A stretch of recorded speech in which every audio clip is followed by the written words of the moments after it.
Hi friends, the immediate provocation for this episode is reading a Facebook forward stating that from safety pin to missiles, everything was invented by the Westerners and we would have been in a miserable state had the Britishers not came to India and started their education system here. Nothing can be farther from truth. The worst thing one can do to a civilization is to create inferiority complex in them. This was exactly what was aimed at by Lord Macaulay when he introduced their English education system in India. We had a rich heritage which no other civilization can claim of. The iron pillar of Qutub Minar was constructed as back as 4th century. It was built by Chauhan dynasty using the technology forge welding, meaning that indicating that we were having the know-how skill to protect iron from rusting as back as 4th century. Come 5th century, the Nalanda University, the largest and most advanced in those days among various countries of the world, was established in Pataliputra. 5th century also coincided with Aryabhatta, the greatest mathematician, who has calculated the circumference of Earth at 1640 kilometers.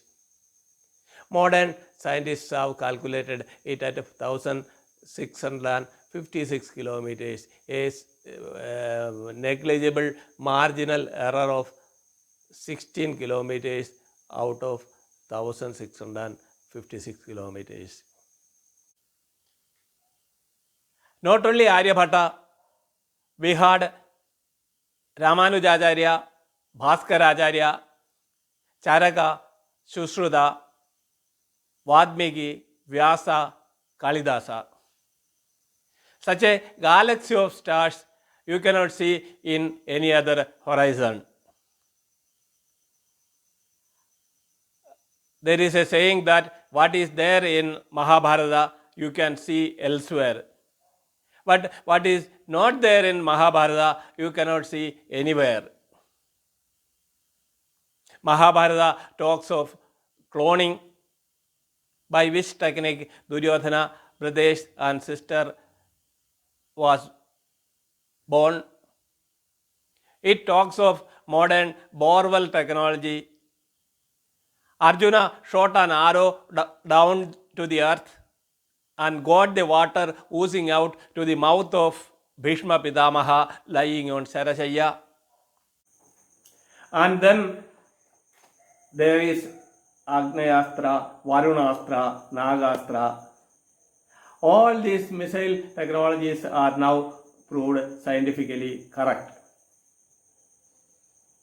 Our concept of Dashavatara, Matsya, Kurma, Varaha, Narasimha, that means fish which is living only in water, to Kurma, amphibian, Narasimha, man and animal, Vamana, the small man, to perfect man.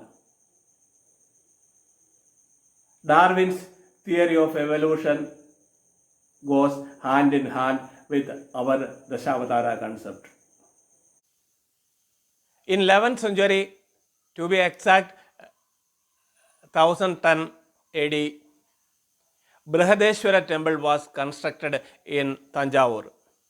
It was built by great Chola kings. Chola dynasty was incidentally the longest reigning dynasty in India, but they were not glorified in our textbooks. The temple is having a tower, Gopura, of 66 meters height. It is said that this tower don't cast shadow on earth. But what is surprising is how a single piece of granite, estimated to be weighing 80 tons, was placed on top of the temple tower. It is said that an incline of 8 kilometers length was built, with both the sides protected by retention walls, filled with mud and then seasoned. And through this incline, this 80-ton granite sheet was pulled by elephants to the top of the structure and positioned. Come to 16th century, the Veerabhadra Swami temple was built in Vijayanagara, Andhra Pradesh. This temple is having 72 gigantic pillars.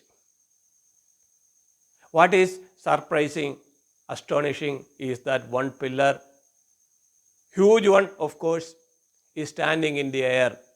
At the bottom of the pillar there is a gap. You can take a close. Women going there test whether the gap is genuine or not by taking their saris through this bottom gap.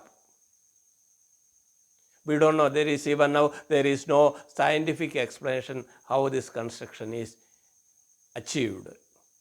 Friends, I can go on quoting any number of instances, but limit due to the paucity of time. Now you may ask, past was glorious, what about the present? Friends, present is also equally glossy.